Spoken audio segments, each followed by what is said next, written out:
On opening day for this year's MLB season, there was a record low percentage of African American players. It's the second straight year for that, sitting at under 7% total, and that trend holds true here in Arkansas.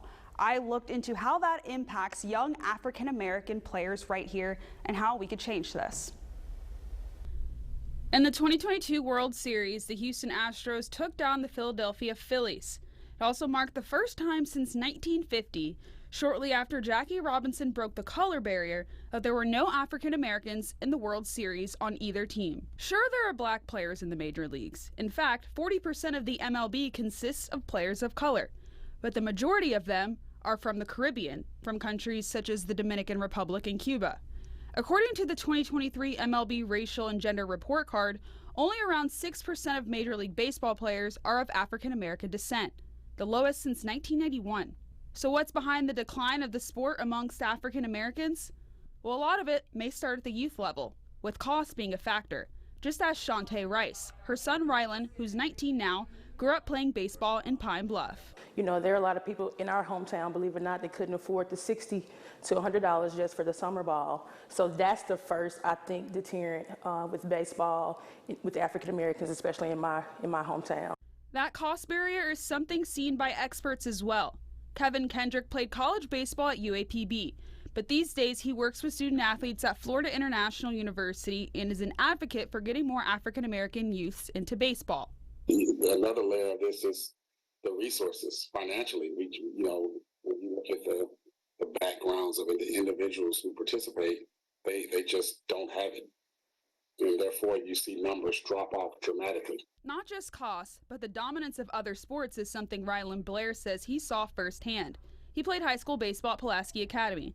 As he grew older, he says he noticed a decline in teammates who looked like him. Especially coming from Pine Bluff, because the league I played in called Pine Bluff Northern, it was majority black, and going from that to PA where it's literally just me and maybe one or two other people, it was a drastic change, but it took a little bit of getting used to, but I mean, it's still baseball.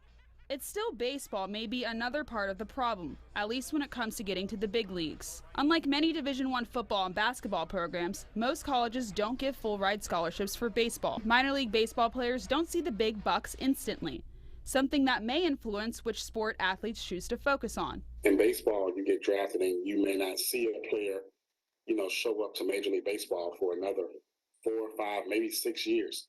And obviously you have minor league, single A, double A, and triple A ball. And then before you even get to that, you have levels of independent ball. An often lengthy process that's not usually the case in other sports, where top players go pro quick and get deals worth big money.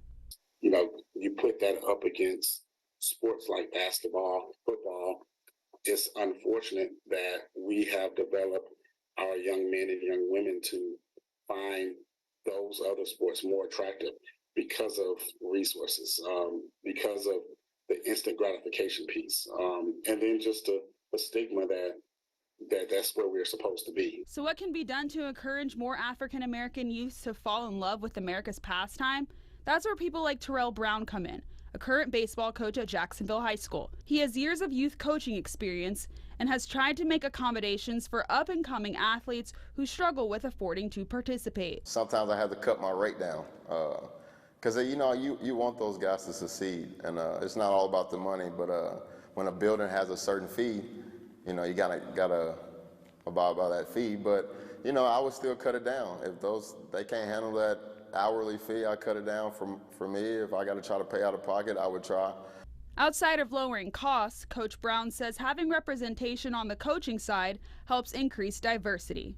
I think it starts with getting black coaches and, just not only funding for black kids, but for everybody, but trying to lead the black community in baseball. Rylan also hopes to inspire more kids to stick with baseball. Just think about the bigger picture. I mean, you can't wake up one day and say you want to be successful and be successful by the end of the day. I mean, it's going to take time. You got to go put in work, countless hours, and eventually one day you'll wake up and you'll be where you plan on being that day in the past. Opportunities are available, and we just have to stick to it. We have to be, consistent with it. Start, and it's any man's game. It's not just a race. If you're stick to it, if you're consistent, you can make it to where you want to be. It's your dream.